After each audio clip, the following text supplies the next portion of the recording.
Hi மக்களே, தேங்காயே போடாமல் ஒரு தேங்காய் சட்னி, கலர்ஃபுல்லான தோசை எப்படின்னு பார்க்கலாமா? கொஞ்சமாக தான் மாவு இருந்துச்சு, ஒரு பீட்ரூட் மட்டும் இருந்துச்சு. அது பொரியல் பண்ணவும் பத்தாதுன்னு சொல்லி பீட்ரூட்டை அரைச்சி சாறு எடுத்து மாவில் கலக்கி வச்சாச்சு. மாவை ரெடி பண்ணி வச்சுட்டு சட்னிக்கு எல்லாம் ரெடி பண்ண ஆரம்பித்தாச்சு. கொஞ்சமாக எண்ணெய் ஊற்றி ஒரு 3லேருந்து 4 பச்சை மிளகா போட்டுக்கலாம், காரத்துக்கு தகுந்த மாதிரி. ஒரு 6-7 பூண்டு, கொஞ்சமாக இஞ்சி, ஒரு பெரிய வெங்காயம் கண்ணாடி பதம் வர வரைக்கும் நல்லா வதக்கிட்டு கொஞ்சமாக பொட்டுக்கல்லையும் போட்டு கொஞ்சமாக வறுத்து எடுத்துட்டேன். நல்லா வறுத்ததெல்லாம் ஆற வச்சு மிக்ஸி ஜாரில் சேர்த்து அதை ஓரமாக வச்சுட்டு மாவெல்லாம் நல்லா கலக்கி தோசை ஒரு பக்கம் ஊற்றிடலான்னு ஊற்ற ஆரம்பித்தாச்சு. சூப்பராக மொறுமொறுன்னு தோசையை ஊற்றிட்டு சட்னியை அரைக்க ஆரம்பிச்சிட்டேன்.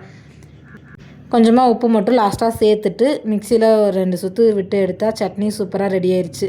வதக்கின கடாயிலேயே எண்ணெய் கடுகு ஊற்றி அடுப்பை ஆஃப் பண்ணிவிட்டு சட்னியை தூக்கி ஊற்றிட்டா சட்னி ரெடி. சூப்பராக கலர்ஃபுல்லான தோசையும் சுட்டு எடுத்தாச்சு. அப்படியே 2 தோசையை சட்னி ஊற்றி சாப்பிட்டா உண்மையிலேயே வேறு லெவல். ட்ரை பண்ணி பாருங்கள். வீடியோக்காக சொல்கிறேன்னு நினைக்காதீங்க, உண்மையிலேயே சூப்பராக